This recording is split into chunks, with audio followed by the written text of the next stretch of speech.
این مرد 75 ساله با همسرش از کوهستان مسچاه آمده است و میگوید 95 سال است در 3 دهه آنجا ارخون، سرخکت و غرفکت که تا 70 خواجگی دارند نیروی برق نیست. همچون خرس در جنگل زندگی می از چراغ‌خری و از فناری خری را باور کنید که پول پنسر هم نمیرسد. تا این درجه را تمام مقامات بالایی که عرض شکایت میکنیم مبلغ پیدا شود ما برای شما سوید میگذارونیم. نشان نه.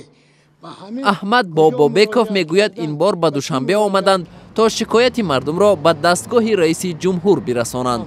من قبول نکردند، گفتند که جانشین یکم قبول میکند لکن بیادم شما دیدن نمیتوانید. آیا که به عرض ما میرسیده باشه؟ احمد بابابکوف میگوید حالا هم آنها خانه هایشان را با پلته های بابایی روشن میکنند. اگر سلرکه شود یا کرسین شد میشن، نشد اگر همونم تاریکه. احمد بابابکوف 7 فرزند و 23 نبیره دارد. او از تقدیر من بعده آنها نگران است. با همین شب در سیار کنی نیست، روز شد در سیار میکنند نشان نه.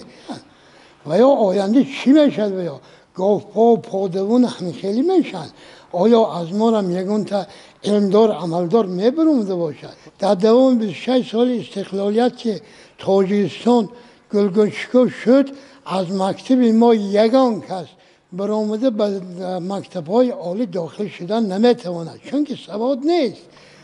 حالا که به ملاقات دولتداران در شهر دوشنبه موفق نشدند، امید دارند صدای آنها از طریق رادیوی آزادی به مسئولین میرسد.